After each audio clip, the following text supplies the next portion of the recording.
Hey guys, Assassin here with Riverside Anglers, and today I'm going to teach you guys the basics of how to pour, melt, and mold lead.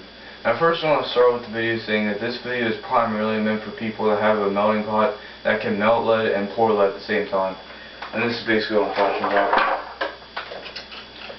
This is basically the melting pot. You can basically melt lead in here at the same time and pour it out just sort of like this. Some other melting pots, you can only use a ladle to basically get the lead out. And some other melting pots, they basically have a small pouring spout to basically pour lead for you. So if you have one of these melting pots, then this video is primarily meant for this type of melting pot. Now first, I'm going to talk about the basics of melting lead. Now for melting lead, always make sure that your lead is purified. Now this is basically just lead that I purified. Typically when I buy lead, I usually buy the really crappy stuff. It's really dirty and stuff. This is typically what it looks like. This is what the lead that I've purified. As you can see, it's really dirty. It's really a pain to melt, but really getting really purified lead is really expensive. So when you're melting non-purified lead that basically looks like this, always make sure that you basically take the slag off of the top of the lead during the melting process. Now slag is basically just impurities, dirt, or just any type of bad stuff that's on the surface of a lead during the melting process.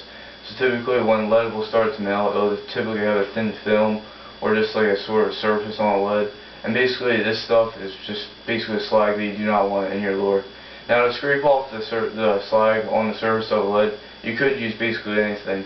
Typically what I use is just sort of like this rusty bolt. I just usually will just scrape it off and just throw it into a bucket. You could use a lead ladle, those work pretty well, or like a metal rod. Really anything will work for just taking the slag off the surface of the lead. Now next I'm going to talk about the basics of pouring lead. Now pouring lead, it all depends on what your pouring speed is. Pouring speed will basically allow you to get a really good quality jig or sinker or whatever fishing tackle you're making. So basically pouring speed, always make sure you're pouring fast but not too fast. Basically if you pour too fast, most likely you'll pour lead everywhere. And most likely the lead that you put in the mold will most likely not form properly. Now make sure you don't pour too slow. Pouring too slow will basically create these layers on your sinker or your jig, and this will basically make your jig look bad and also make it very weak as well. So just always make sure that you pour at a moderate speed. So basically you pour lead fast enough so it doesn't cool down too quickly, and then it forms perfectly inside the mold.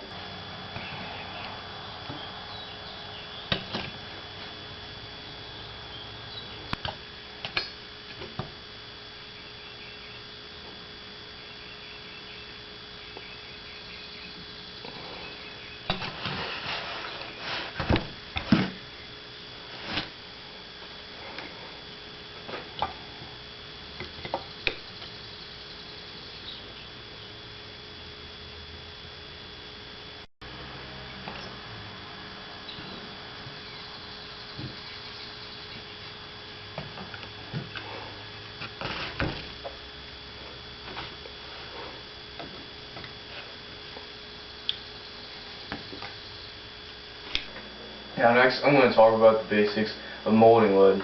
Now when you're molding lead, just the one big rule is basically just to make sure that your mold is tightly clamped.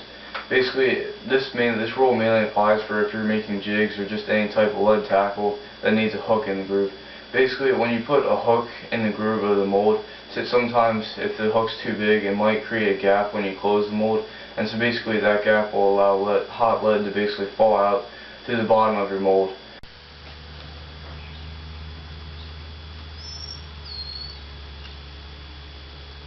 So one rule that I usually do is I'll typically hold the ends of the clamps really tightly, or I'll use a quick tight clamp to basically clamp the handles together so that way it can hold it but not hold it too tightly and just be able to pour my jigs in.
So basically, always make sure that your mold is closed the whole way, or else you'll have lead that will pour out to the bottom of your mold. And that's basically what I want to talk about for pouring, melting, and molding lead. Don't forget to check out my other jigs and sinker videos that'll basically teach you guys the basics of how to make your own jigs, football head jigs, bass jigs, and sinkers. Also, don't forget to like, subscribe, and I'll see you guys later.